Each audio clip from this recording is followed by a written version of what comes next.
Hello students, good morning. हम लोग पढ़ रहे थे क्लास 10th का दूसरा चैप्टर, क्लास 10th का बायोलॉजी का दूसरा चैप्टर जिसका नाम था नियंत्रण एवं समन्वय। ऐसे तो अध्याय 7 है ना, लेकिन बायोलॉजी का ये सेकंड चैप्टर है और इस चैप्टर में हमने बहुत छोटे छोटे टॉपिक पे आप लोग से है ना समझाया भी था और पढ़ाया भी था।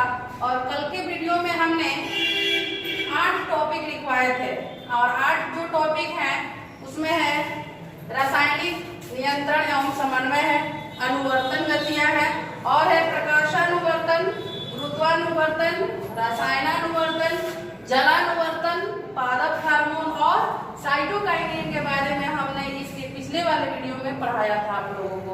और आज के वीडियो में हम उससे आगे बढ़ते हैं और देखते हैं कि जो पादप हार्मोन है उसमें और कौन कौन से पादप हार्मोन आते हैं जो पौधों के लिए बहुत ही उपयोगी होते हैं। तो ये है एथिलीन। आपने कार्बाइड का नाम सुना होगा है ना, और कार्बाइड का उपयोग हम कहाँ करते हैं? कार्बाइड का उपयोग हम कच्चे फलों को पकाने के लिए करते हैं। तो यहाँ पे जो एथिलीन है, इस एथिलीन को ही हम लोग क्या कहते हैं? कार्बाइड कहते हैं। देखिए कह रहा है कि गैस के रूप में पौधे के तने के अग्रभाग में बनने वाला पादप हार्मोन जो फलों को पकाने में सहायता करता है, एथिलीन या फल पकाने वाला पादप हार्मोन कहलाता है। और इसी पादप हार्मोन की वजह से फल क्या हो जाते हैं?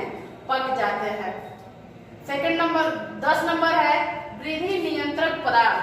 माने वह कौन से पदार्थ हैं जिससे पौधों में वृद्धि होता है?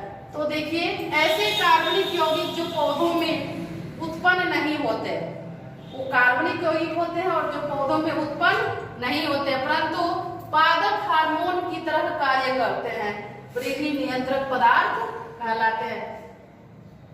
उसके बाद है अगला टॉपिक मेरा ऑक्सीन।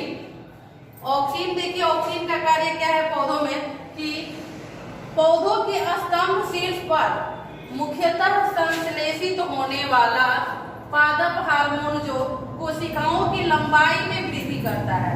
ऑक्सीन का काम क्या है? पौधों के स्तंभ शीर्ष पर माने उसके जड़ों से लेके और शीर्ष तक जो लंबाई होता है या लंबाई में जो वृद्धि होती है वह ऑक्सीन नामक पादप हार्मोन के द्वारा ही होता है। और है नेक्स्ट मेरा जिब्रेलिन। ऑक्सीन भी पादप हार्मोन है और जिब्रेलिन भी क्या है? पादप हार्मोन है। तो देखिए जिब्रेलिन क्या काम करता है पौधों में? वैसा पादप हार्मोन जो कोशिका विभाजन तथा दीर्घीकरण के लिए उत्तेजित करता है, जिब्रेलिन कहलाता है। यानी हम संक्षेप में कहें कि जिब्रेलिन का काम क्या होता है पौधों में? तो जिब्रेलिन एक प्रकार का पादप हार्मोन है जिसका काम होता है पौधों में कोशिका विभाजन करना। और ऑक्सीन का काम होता है लंबाई में वृद्धि करना। वृद्धि नियंत्रक पदार्थ पौधों में उत्पन्न नहीं होते हैं लेकिन पौधों के पादप हार्मोन की तरह ही कार्य करते हैं। और एथिलीन के बारे में तो आप लोग जानते ही हैं कि एथिलीन का उपयोग कच्चे फलों को पकाने के लिए होता है। तो आइए 13 नंबर हम पॉइंट लिखते हैं और 13 नंबर मेरा पॉइंट है अंतःस्रावी ग्रंथियां। अंतःस्रावी ग्रंथियां कैसे काम करती है?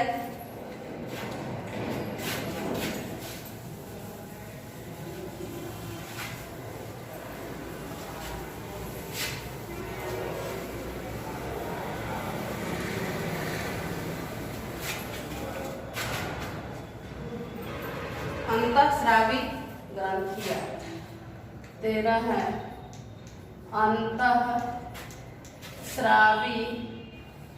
ग्रंथियां। अंतःस्रावी ग्रंथियां उच्च श्रेणी के जंतुओं में हार्मोन को उत्पन्न करने वाले उच्च श्रेणी के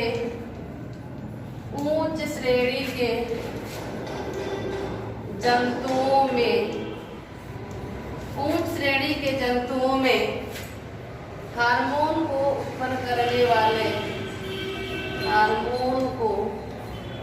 उच्च श्रेणी के जंतुओं में हार्मोन को उत्पन्न करने वाली नलिका विहीन ग्रंथियां हार्मोन को उत्पन्न करने वाली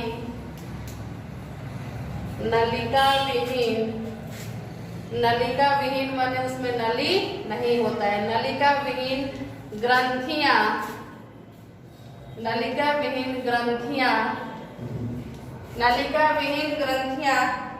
जो अपने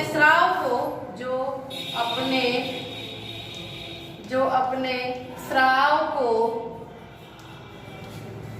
सीधे रक्त में डालती है, जो अपने स्राव को सीधे रक्त में डालती है।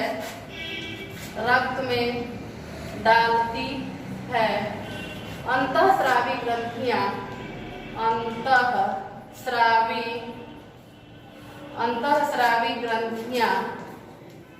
कहलाती हैं।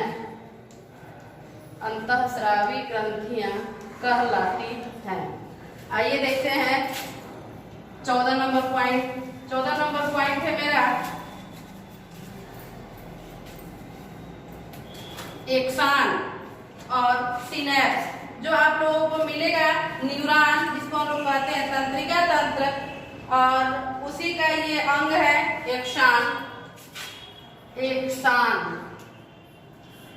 एक्सान है। न्यूरॉन के साइटोन से निकला, न्यूरॉन के साइटोन से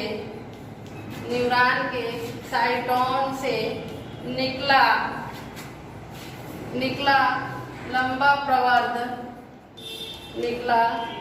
प्रवर्ध माने होता है धागे के समान।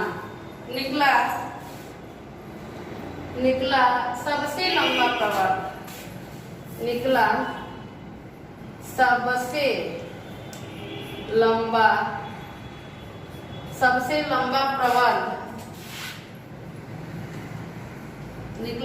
लंबा प्रवर्ध एक्सान कहलाता है।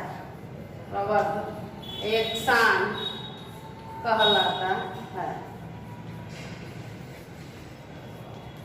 अब है एक नेक्स्ट टॉपिक 15 नंबर है सिनेप्स। ये सब भी मिलेगा आपको न्यूरॉन के फिगर में ही। तब तक आप लोग एक एक लाइन का है समझ लीजिए। एक न्यूरॉन के एक्सान का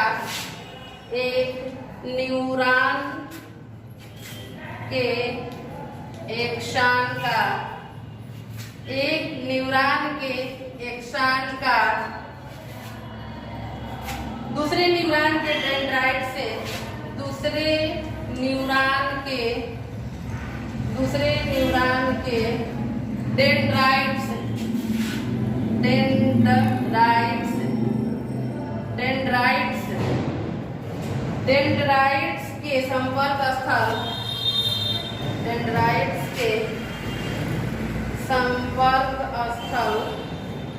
डेंड्राइट्स के संपर्क स्थल को सिनेप्स कहते हैं।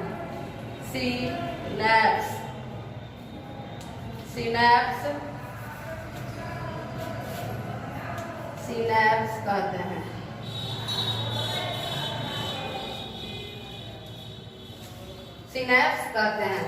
तो ये था मेरा 15 तक हमने आप लोगों को छोटे छोटे टॉपिक वाइज परिभाषाएं लिखा दी हैं। इसके बाद हम कल के वीडियो में आप लोगों को पेज नंबर वाइज जितने भी प्रश्न और उत्तर हैं उनको हम लोग कराएंगे। और सबसे पहला प्रश्न है उसमें कि प्रतिवर्ती क्रिया तथा टहलने के बीच क्या अंतर है, उस क्वेश्चन को हम कल के वीडियो में कराएंगे। तब तक आप लोग घर पर रहिए और सुरक्षित रहिए और अपनी पढ़ाई को मन से कीजिए। धन्यवाद।